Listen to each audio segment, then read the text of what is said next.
What's up, you guys? Welcome back to my YouTube channel. If you're new up in this place, my name is Ntwanano, and if you're joining us again, thank you so much for tuning back. Today I want to talk about this topic, and it's been raised before on so many platforms, and we've spoken about it, and um, professionals have addressed it, but I feel like among students this question still is still there and is still unanswered for some reason. So this is basically, if you choose to do your articles at an audit firm that is not one of the big four, are you in any way going to be disadvantaged in your future endeavors in your career? My take on this is basically, it honestly doesn't matter, you guys, where you do your articles. um yes, at one of the big four they are recognized, and they are one of the big four, and that's great, but it doesn't mean each and every one of us has to go to one of the big fours to do our articles. And just because you didn't do your articles at one of the big fours, it doesn't mean you are any less competent than someone who did. The major differences between doing your articles at one of the big four and not is the amount of exposure that you get, right? So at a big four, they would obviously have bigger clients, and they would obviously have probably more industries that they are rotating their trainees at, compared to a smaller audit firm or a medium-sized audit firms. Some of these medium-sized even still do get big contracts, and still work with big corporates, so you can still have the opportunity to work with a big company. In terms of rotation, maybe you won't have as much rotation as the big four trainees would, because obviously there we deal with probably all the industries, and maybe your medium-sized or smaller firm may only have clients in a certain industry, or could be a bit restricted on that. But honestly, it shouldn't in any way disadvantage you. The one thing that SAICA does, and through the APC exam, is the fact that it sort of gives you skill to adapt and to work with each and any kind of industry that you're faced with. So you could be someone who's from a medium-sized or a small audit firm, and you're getting into a role where you work with a company that you didn't have exposure in your articles.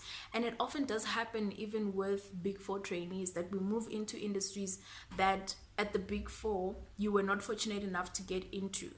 And one of the objectives of the APC is to instill professional competence, and what this means is you need to be able to adapt, you need to be able to have knowledge, and to be able to perform the work that a chartered accountant in your career level is expected to perform at.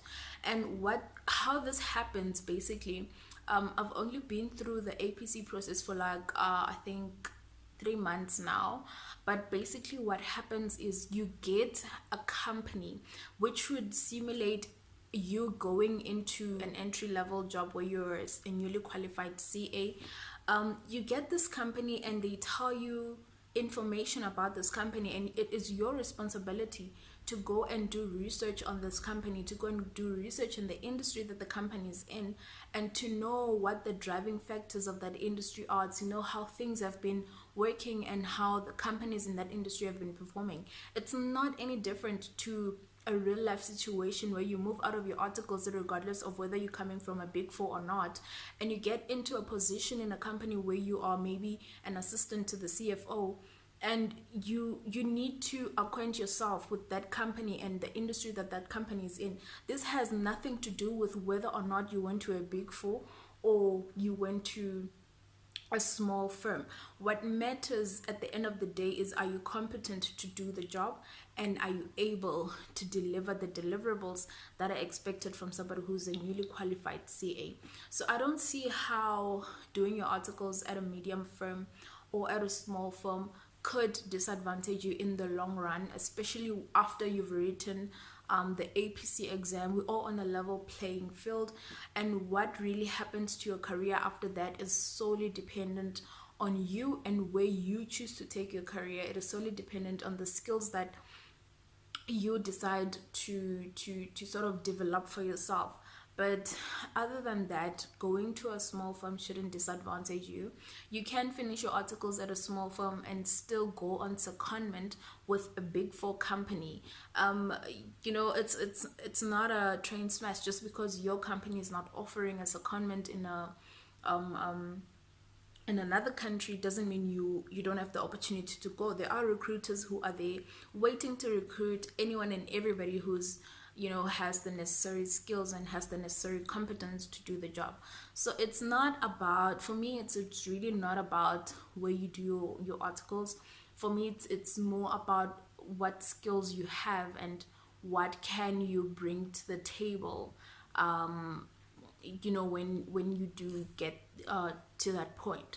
So I hope this clears up a little bit of that confusion, and I hope, if you still have any more questions regarding this, you can drop them down below and I'll try answer each and every one of them. But otherwise, that is my take on it. So if you like this video, do give it a massive thumbs up, comment down below and let me know if you still have any more questions. Otherwise, you can subscribe if you haven't already, and I will see you guys in my next video. Bye.